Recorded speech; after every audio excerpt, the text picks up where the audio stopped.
Hi guys, happy Monday. Jen Pasloff here. Feeling really good post-cleanse. Today's day. It ended yesterday, but I'm going to keep going just with the no coffee, no booze, no sugar until I feel like it, like having a drink. Then I will. But it's not going to be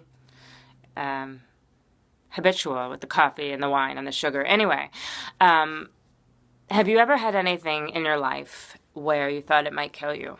You thought, I will not survive this. This pain, this hardship, this whatever it is going to kill me. And yet here you are.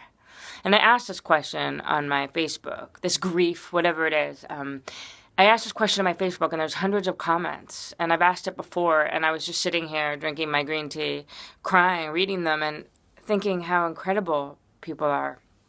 I mean, the things people wrote, losing my child, going through chemo,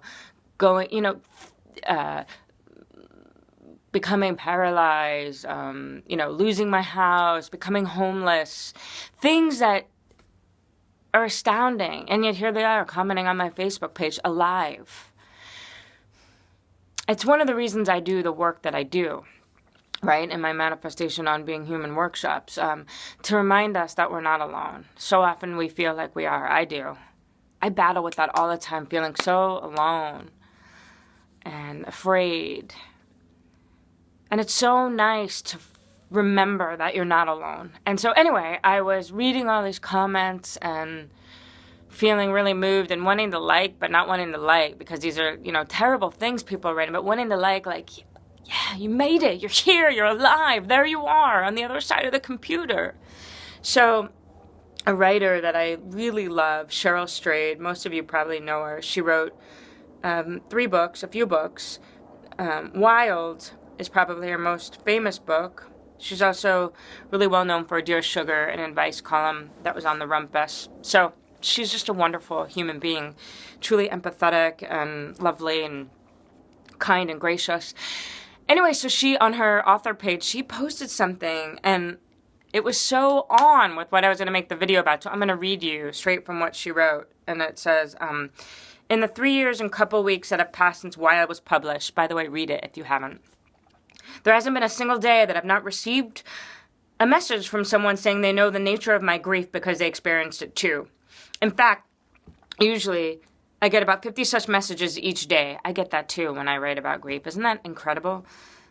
Messages in which the writer tells me that he or she has also lost and grieved someone deeply, and also that he or she feels terribly alone in that grief until they read my book. I felt like that when I read Wild. Wild told them that they were not alone. I hear over and over again.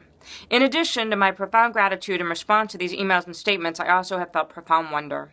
Why do we all feel so alone when in fact there is such common ground? Writing about my grief has given me access to the grief of others. My truth-telling was like a golden key that opened a secret door to a tribe I didn't know was there, but was. Yours is too.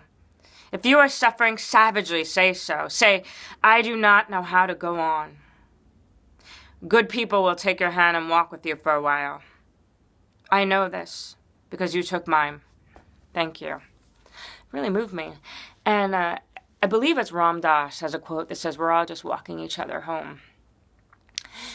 Anyway, thank you, Cheryl Strayed, and thank you, all of you guys, for commenting, because it's important, this community, and what we've been able to do, what Cheryl does, what so many of us do, this connection when we can't actually be in person, and we do it with words or the internet or whatever it may be, but to remember that we're not alone. So remember that on this Monday. You're not. And here you are. So if you want to post below something that you thought you wouldn't survive, yet here you are, very much alive. I mean, you are if you're watching this video, right? So thanks, guys. I love you.